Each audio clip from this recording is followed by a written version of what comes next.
While I will always warn Bulls fans against buying too much into the hype, right? I think sometimes as fans, we can get very excited about the prospects of our team and all type of stuff. We've seen offseason hype before, and we've seen it come crashing down shortly after the season started. So this isn't necessarily me at all saying that the Bulls are some type of finished product, because they're not.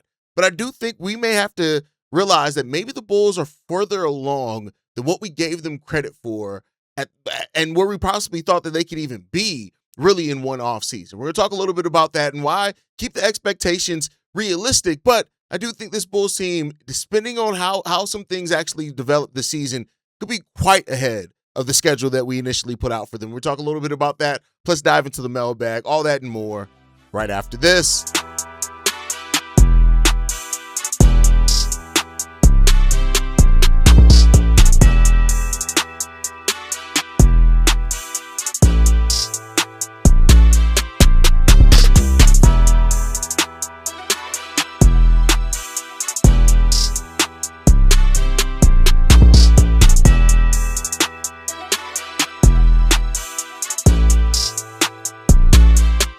What's going on, Bulls fans? Welcome to another episode of Chicago Bulls Central, your number one spot for everything Chicago Bulls related. I'm the host here, Haize, but more importantly, you guys can follow the channel at Bulls Central Pod on everything, so on every social media platform we happen to be on. Make sure you guys hit that subscribe button, by the way. Trying to get to 50,000 subscribers by the start of the season. It's a tall task, but I feel like we can do it.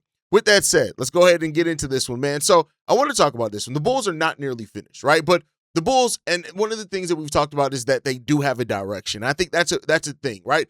And for Bulls fans that have been here for a while, we've heard new direction probably 5-6 times in the last decade, if not more than that, right? We've been on a lot of quote unquote new directions and new angles and all that type of stuff in the last decade, and unfortunately, none of them really led us to where we wanted to go. Now, this version does start feeling a little bit different, because one of the things I think stand out about this team is that you can see the logic in the team building. You can see the logic in the roster construction. We haven't had a logical roster construction for a long time. We came into the last two offseason asking ourselves if Josh Giddey and Kobe White could actually coexist as a backcourt, which then of themselves kind of proved that the role clarity wasn't as straightforward there. The fit wasn't as straightforward there, right? So it feels like the conversation for the Chicago Bulls and Bulls fans could finally start shifting from, are the Bulls stuck?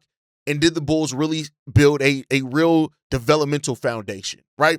And that should be the I think the mindset of the fan base, and I know not everybody, we're not a monolith, not everybody feels the same way, should shift. And the Bulls as a team and a franchise, and us as a fan base, have been stuck for basically the whole AK era. We were stuck just about the same, right? And so this isn't about like the Bulls being some playoff lock right now. It's not about the Bulls being some playing team necessarily either, but I do think that this team could be further hard. One of those things being Caleb Wilson has changed the energy immediately. Like just among the fan base, even amongst the way that like Josh Giddey was talking about him, Modest is talking about him, I think people realize that the Bulls could have them one. The Bulls could absolutely have a player that isn't just good, but ends up turning into a star. And in that summer league debut, it woke a lot of other people up, especially with the way that he did it, with going from the how he shot. Now, I've said it before. I said it on yesterday's episode. Let's temper the expectations here. We got some voicemails on it and we'll get into it. I don't want to act like all of a sudden Caleb Wilson is some unquestioned three-point shooter. I've seen a lot of also bad positive takes over the last couple of days. Like, oh, well, anybody who watched this tape saw that he took less than one three-pointer per game. Like, yeah, you can see that you saw the good form on the three, but nobody, even the biggest draft scouts, will tell you that they didn't see, and they shouldn't yet. Like, let's not all of a sudden turn Caleb Wilson to some valuable three-point shooter, but I think it's the variety and what he did, the confidence that he played with in his first Summer League game, the passion, hearing that he cried before a Summer League game, and because he's been out of basketball for 4 or 5 months, says a lot about the competitor that this kid is, right? The shot making, the defensive playmaking that he had, the weak side rim protection. We got to see a little bit of everything from Caleb Williams. And he doesn't need to go out and average 25 points per game as a rookie, but I think that just a Caleb Wilson that actually looks like he's moving into the right direction and looks and shows flashes of that star, that changes the Chicago Bulls' future quite drastically, right? And the long-term upside was already something that when you draft Caleb Wilson, you were betting on. But one Summer League game doesn't turn him into a shooting savant, but we already knew the shot wasn't broken, which was the good thing on it. The shot wasn't broken. And so you get him with some NBA shooting coaches, and now he's going to have more opportunity to shoot three. Caleb Wilson has been a huge reason why things turn around. And the shooting flashes do matter as well, because you didn't get to see a lot of that at UNC. You just didn't get to see a lot of it there. And so you get an opportunity now for him to go out and try to correct some things. And let's hope that he continues to do that. But no, the shooting did not stand out at North Carolina. It just didn't. But he talked about it. It was because of the scheme and all that type of stuff. But when somebody comes out with one of their biggest pre-draft concerns and already is taking those shots confidently, that's the part that matters the most, the confidence part of it. The confidence. Like, having that confidence when you weren't known as a shooter. We've seen it. How a guy like Trey Jones, who I love on this team in his role, we even see his confidence get shaken sometimes taking threes. So that's really good in regards to it. And if Caleb can even be, I said this on, I think on Twitter, is that if Caleb can even be a league average 3-point shooter on, let's just say, lower the 3-point volume, it changes the passing lanes. It changes the way that other cutters can close out. It changes the space that with Norman Powell and even Nic Claxton's going to have. It changes the Bulls' half-court offense really entirely, right?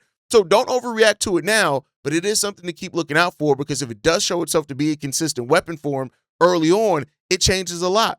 And then don't let Modest Buzelis get lost up in the hype around Caleb Williams either. And what I mean by that is, listen, if Modest even ends up being the second best player on this team and Caleb Wilson is the first, that's perfect. I've seen a lot of people talk about, like, oh, well, Modest is now about to play second fiddle to Caleb Wilson. And it's like, all right, cool. If you think that Caleb Wilson has the chance to be a star, cool. Like, being second fiddle to a star is not a knock in the NBA if you're able to be a legit second guy to that star and you're on a winning team. That's not a knock, right? And so regardless of that, we saw the real growth from Modest Buzelis in year 2. And I do think some people are, the Bull season was so up and down, the shooting was up and down, but Modest saw substantial growth, both offensively and defensively. He showed some high upside scoring there, right? He had the 41-point game, that overtime win. It was all good to see. But so the question isn't even about, at this point, can Modest Buzelis become number one option? It's not about that. We again, teammates, you don't need to do that. It's how can Modest continue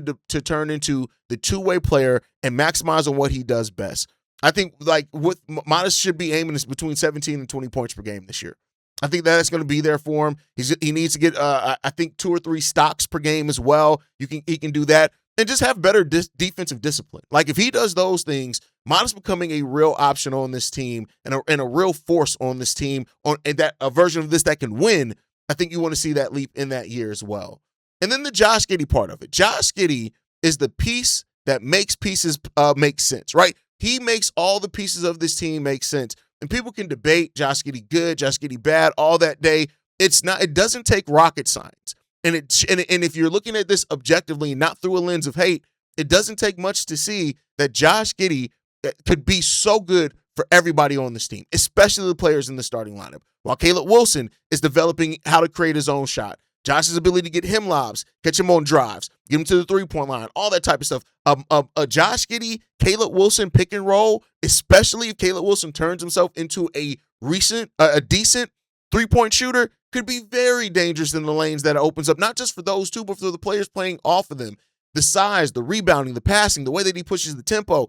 People who still don't understand how the Bulls, whether you want to say what happens out of that evaluation or not, have put themselves in a perfect situation to say Josh Giddey's strengths and how much that uplifts. If you don't see that, then it's you being willfully blind in regard to you're choosing to be blind to that.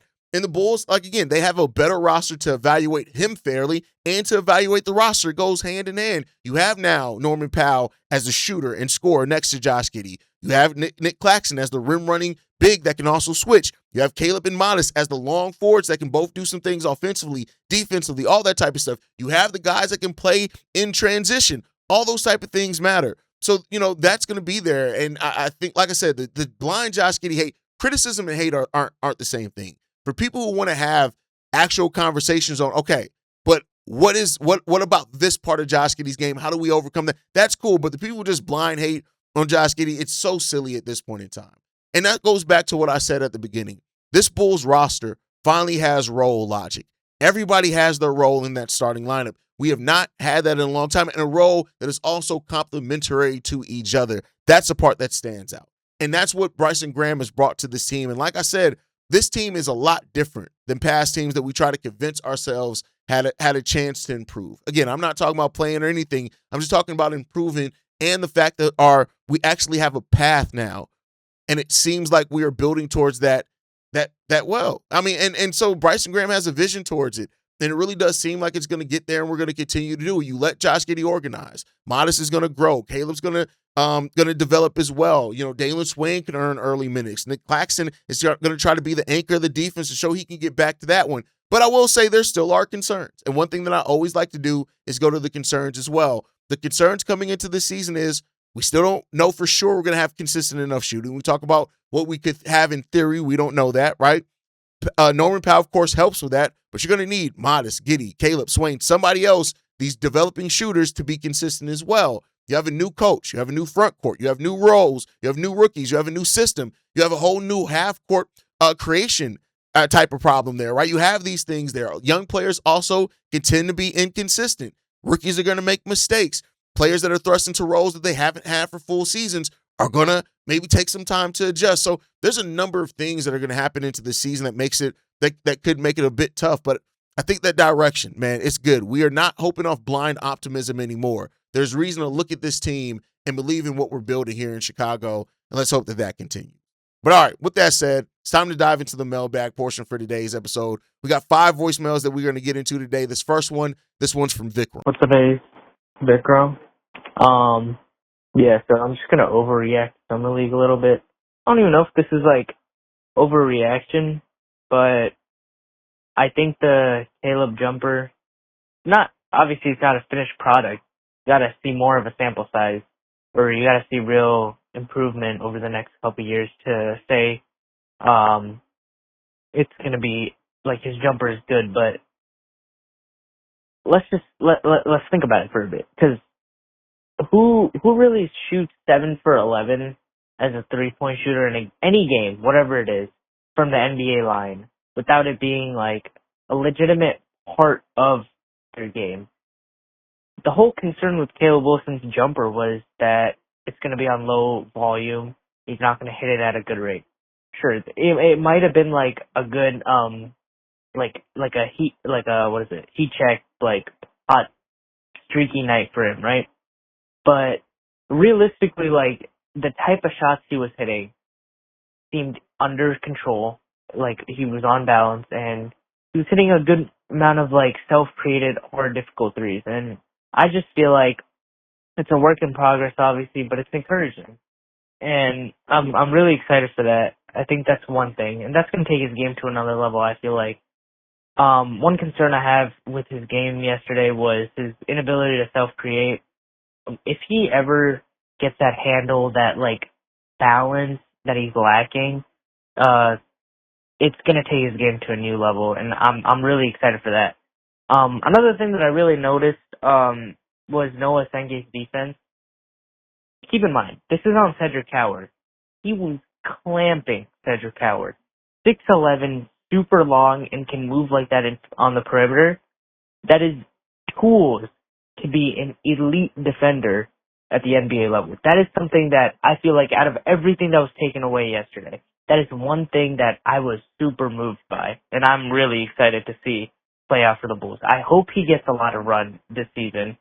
I hope he's prioritized over guys like Zach Collins, maybe a little bit Jalen Smith, just because, like, as much as I want to see wins from the Bulls, I want to see real development, and there's no way to really develop a guy except play him and run him through certain motions that they wouldn't get on a team like a contender like the Thunder or something, you know?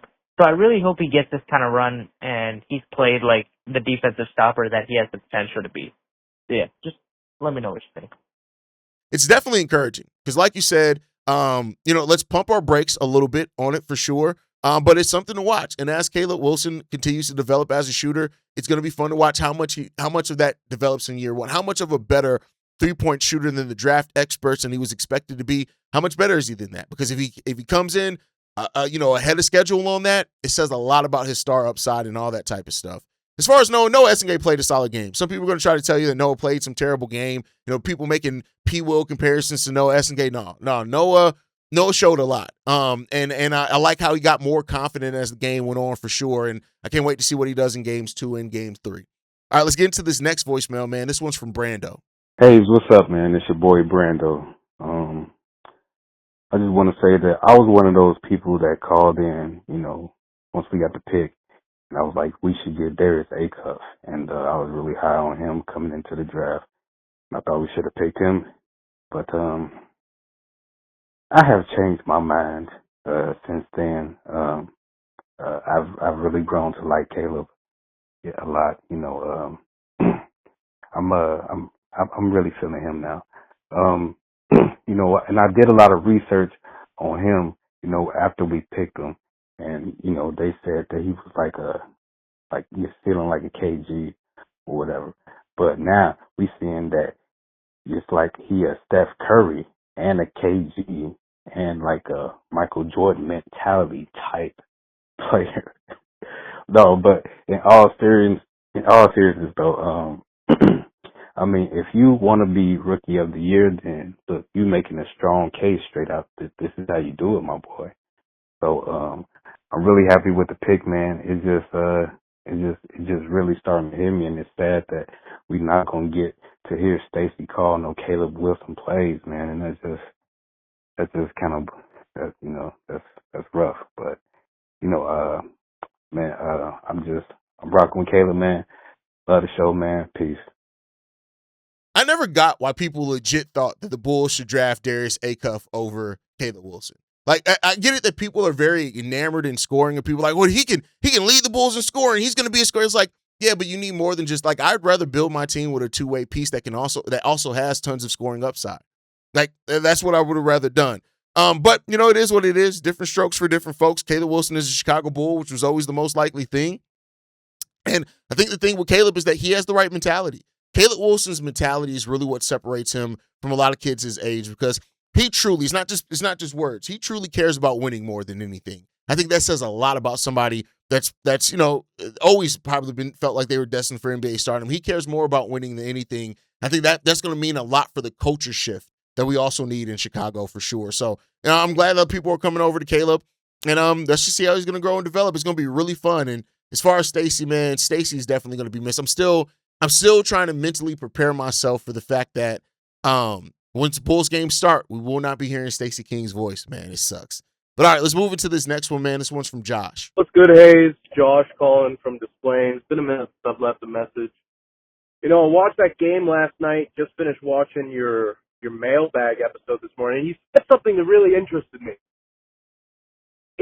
Are they going to play at the 3? I mean, here's the thing. The shot looked incredible. Obviously, I don't expect it to be that good. That's ridiculous. But he needs to put on strength if he's going to be a full-time power forward, obviously. He's definitely lean and powerful for how lean he is, but, he was getting bullied by Cam at a couple points. I mean, he was good defensively, but he was definitely getting pushed around. But if he puts on too much strength, I don't want him to lose that possible shot he may have. I know one summer league game, definitely not that good, but I don't want, I don't know, we saw with Jalen Williams last year or the year before. He put on a bunch of strength for the OKC Thunder. He put on a bunch of strength, and he kind of lost his shot. And I worry that if he puts on too much bulk, he's going to lose that fluid athleticism. And maybe he's a 3. I don't know. I've kind of seen Modest as a 3, but he might be the 3. And I'm just curious what your thoughts are on that. Anyways, keep it up. Love you, man. Great content. I'm here for every episode. So keep putting them out. Thank you, brother. I think, honestly, bro, it doesn't matter. I think Tiago's going to view Caleb and Modest as interchangeable forwards. You're going to be able to do a lot of the same stuff with either one of them. I think who guards the 3, who guards the 4 is going to depend on that matchup specifically and how the game goes on. But I really think that Caleb and Modest have that kind of more modern interchangeable forward. And I think Tiago's going to look at them in that way. I don't think one of them is going to have to line up and have a position right in the starting lineup. But as far as their roles, I think you're looking at both these guys to be do-it-all forwards, with Caleb probably being a more naturally leaning defensively, whereas Modest leans more naturally offensively. But make no mistake, Caleb that shot, he may develop into a go-to scorer, and Modest is no slouch defensively either. So I think you're just going to see that interchangeable kind of forward type thing with them, and that's the way you really want to go in modern NBA anyway now. All right, let's get into this next one, man. This next one's from Sean. What up, Haize? Sean calling. Man, the Summer League game last night, that was a good game. I don't want to overreact because you're right. It's just Summer League. You know, I watched a lot of Summer League games.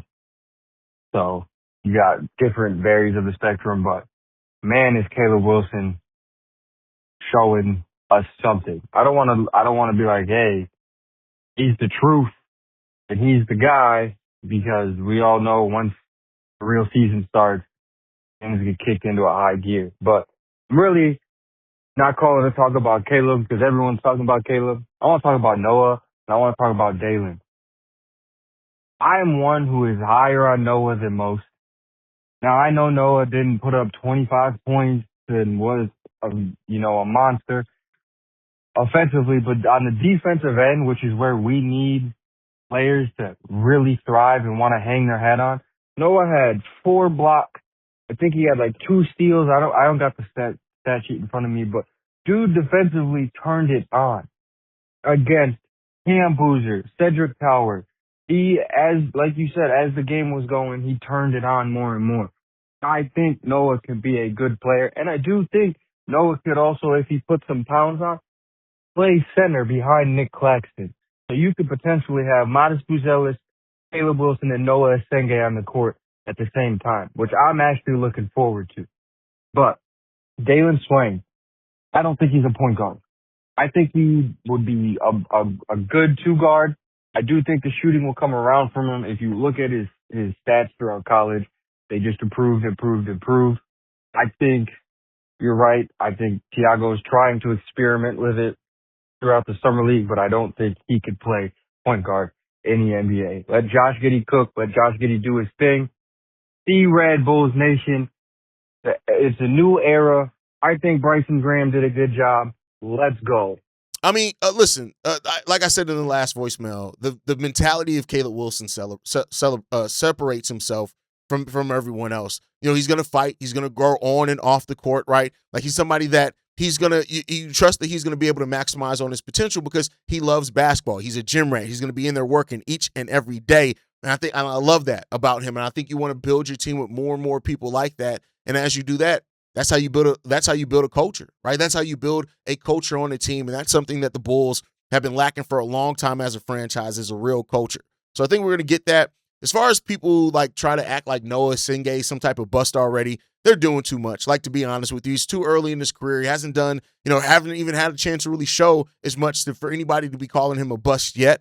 He has tons of potential, but at the same time, he's going to have to come in and make his presence known and make it known to Tiago and this coaching staff that, hey, I'm better off playing a role here for you guys than sending me down to the G League. Like, he's going to have to earn that, and hopefully he can. You have a lot of your offseason or season was taken away, but you've gotten to work. That Bulls put out a video. It was like 3 weeks, and they got back to work with you and the training staff. So let's get out there and get it. And hopefully Noah shows that. As far as Dailyn Swain is going to be fine. Dailyn Swain is going to be fine once he plays his actual role. Have no ifs, ands, or buts about that. He's going to be perfectly fine.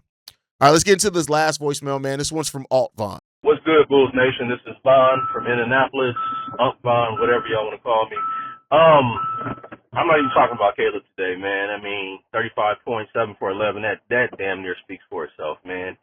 He's that dude, and, I know a lot of Bulls fans want to just give it to Modest, Matas, or Giddey. He might be that dude, like, right away. I mean, I know I don't want to overreact to Summer League, but that dude might be Ant-Man, like, or something crazy. But again, I said I wasn't going to talk about him.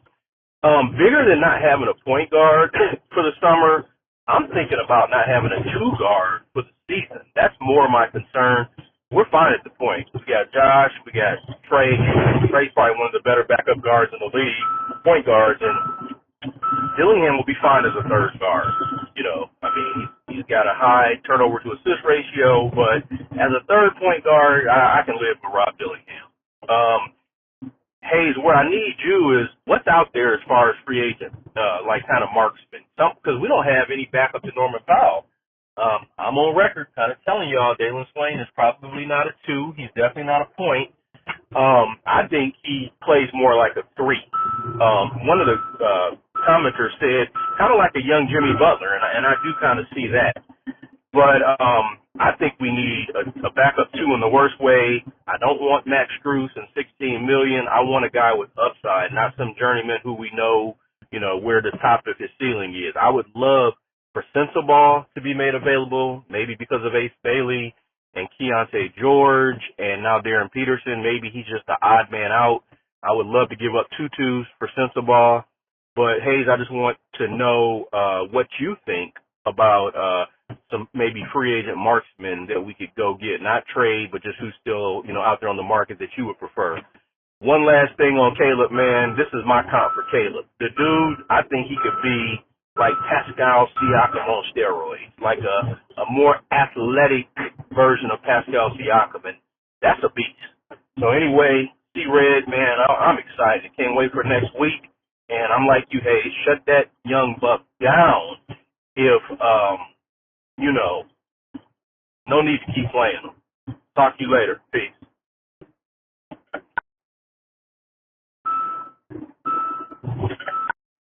First off, I just want to point it out at the beginning of this. You said that you don't want to talk about Caleb, and 2/3 of your voicemail were about Caleb. Definitely, bro. Like, I get it. No, and I don't say that to knock it. Like, we're all excited about it. Like, it's hard not to be excited about Caleb Wilson and just him and what he brings to this team.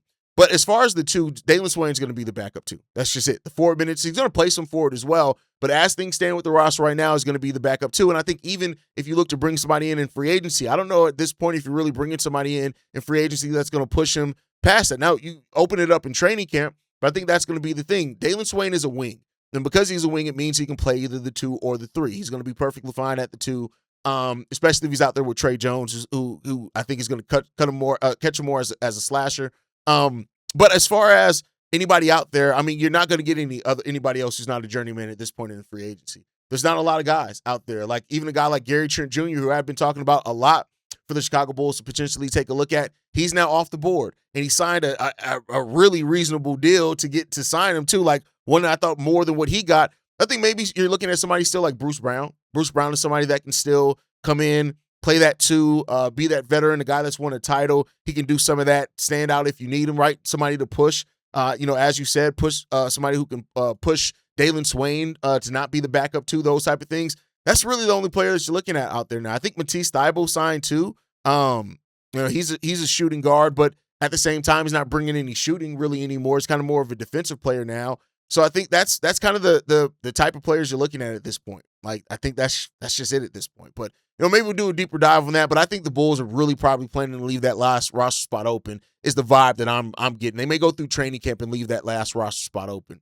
But I want to thank everybody for tuning in, man. Sound off down below. Let us know how you felt about all the topics. How do you feel about the Bulls? Do you think they could possibly be ahead of schedule? Let us know your thoughts on all the voicemails down below as well. Make sure you guys like the video, subscribe to the channel, hit that notification bell so you never miss an episode or an upload. You can follow us at Bull Central Pod. You send us any feedback, questions, comments, concerns, bullcentralpod@gmail.com. And lastly, if you want to leave a text message and our voicemail for the mailbag, the number to do so, 773-270-2799. We're the #1 spot for everything Chicago Bulls related, but that is thanks to you, lovely and beautiful people. And like I like to end every episode on, go Bulls. Love you guys. See you ready for Ken, y'all. Peace. This has been a presentation of Breaks